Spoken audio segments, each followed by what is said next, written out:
Premium Media's Mining Weekly speaking to Errol Smart, the MD and CEO of Orion Minerals, who's got an important announcement to make.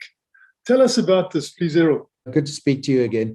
Our Prieska project is something special because it is a relatively large base metal project in South Africa, but it's going to take 4 years to build, and it's a big capital ticket.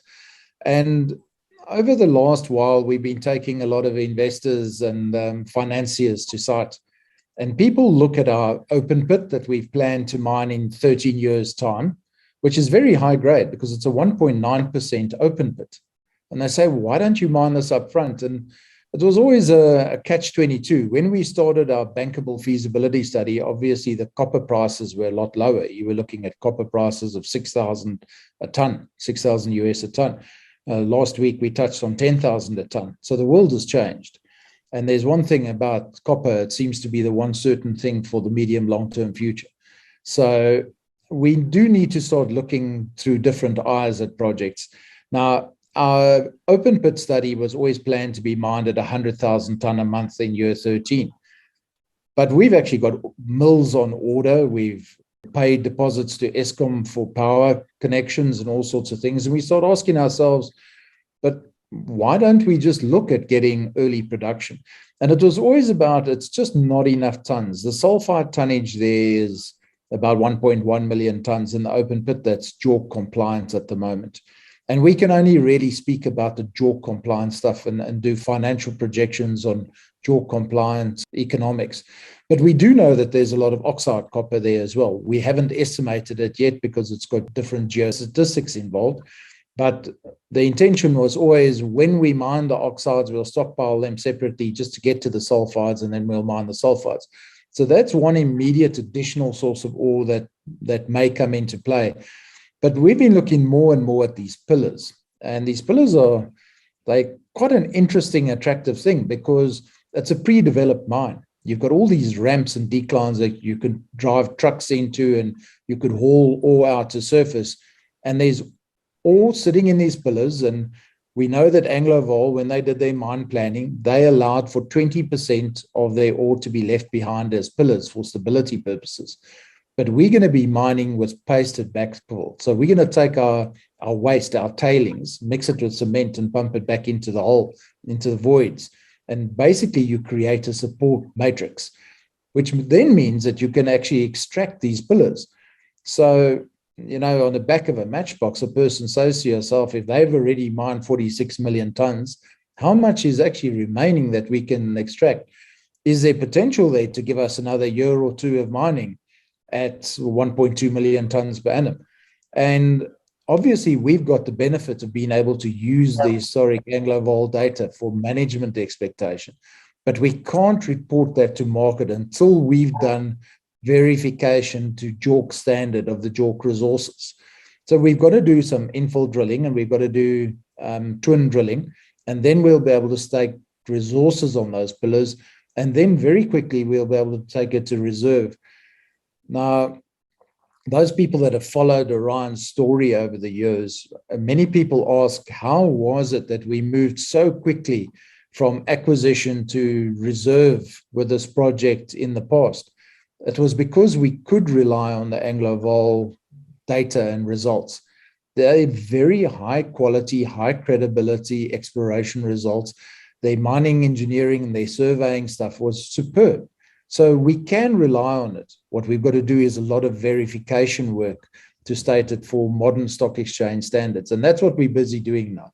So obviously, we've done our study. Internally, management have done the study. We've determined what we believe the economic grade of those pillars will be if they're there. And we're going to go drill them and confirm them. And then very quickly, we can take them to reserve status. Now, that changes Prieska all of a sudden from being a mine that will take 36 months after we've got financing in place to have the first revenue, to suddenly you've got a mine that could be in production in 19 months. You know, now you're looking at something that could potentially come online late 2024, depending on if financiers step in. But the amount of people that we've taken to site that have visited and have said, gee, why don't we just get this thing going? It's a modest amount of capital, go out, do a feasibility study on it, and it doesn't have to interrupt the mining of the deeps. It doesn't have to step in and be a conflict to the development for the deeps mine, which is the first prize, and that is the main long-term, long-life mining project. So we finance it separately. We run it as a little pilot project on the side, but it generates pretty good money. And that is very attractive in today's market with the copper price flying where it is. What sort of money will that generate? What will be the surprise that people the upside?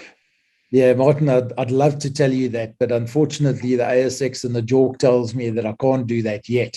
But I do know that in 6 months' time, we will be able to tell you that. We've done our calculations. We've got to do some confirmatory work, and we believe that we can get a feasibility study confirmed to the point that by mid-year this year, we'll be able to say with a high degree of accuracy what that cost is and what the profitability of doing this mining is.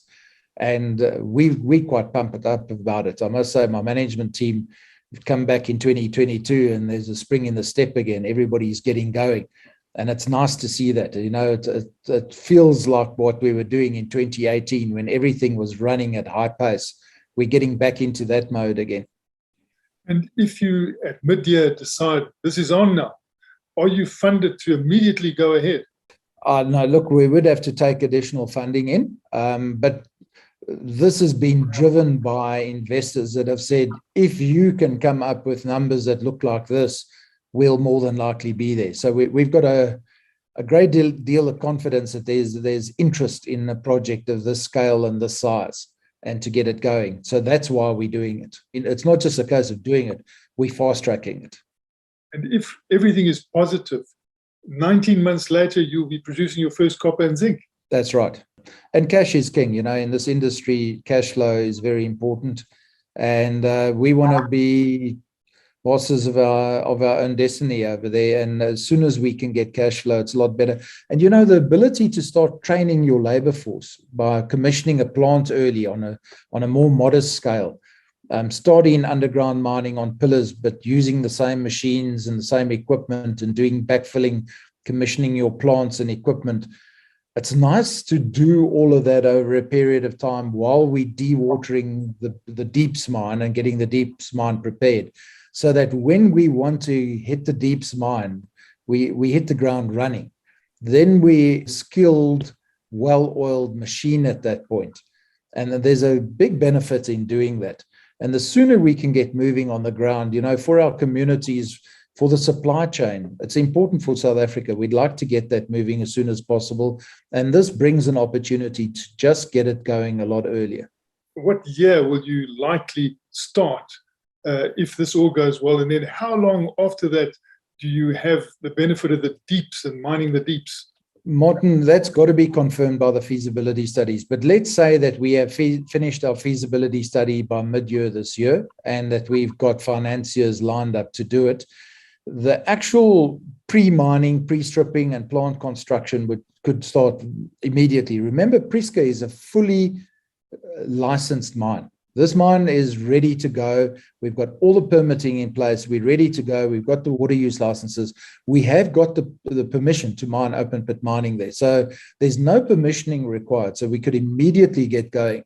As I said, we've already started the process with the Eskom power connections. We've ordered the mills. We paid the deposits on the mills. So long lead time items are already in progress because we're going to use those for the deeps anyway.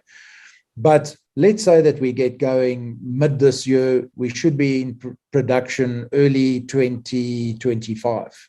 So we're going to look forward to that, and it'll be an early start benefit for everybody. It's going to be an interesting race between the Prieska team and the Oakkeep team to see who produces that first copper. But the fact that we've got high-grade sulfide copper at Oakkeep at 50 meters that we announced last week, you know, that's a big benefit. We've got a scoping study done there already. That's work in progress. We've got the IDC as a development partner there. And at Prieska, now we've got high-grade copper sulfide ore there at 50 meters below surface. So there's an interesting race setting off at the moment. It's nice to see a little bit of competitive tension in the team. What about offtake? Is that arranged? Look, Yeah, and in this market at the moment, the one thing that we're doing is we're beating off-take with swatters. You know, everybody wants copper concentrate and good quality copper concentrate, and that's the one certainty that we've got. We know that we can produce good quality copper concentrate.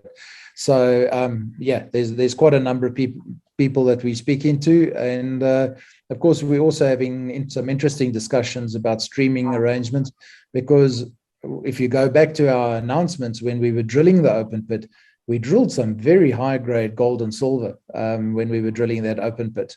And possibly that opens the door to an alternative source of finance. That'll be great. That's Creamer Media's Mining Weekly, speaking to Errol Smart, the MD and CEO of Orion Minerals.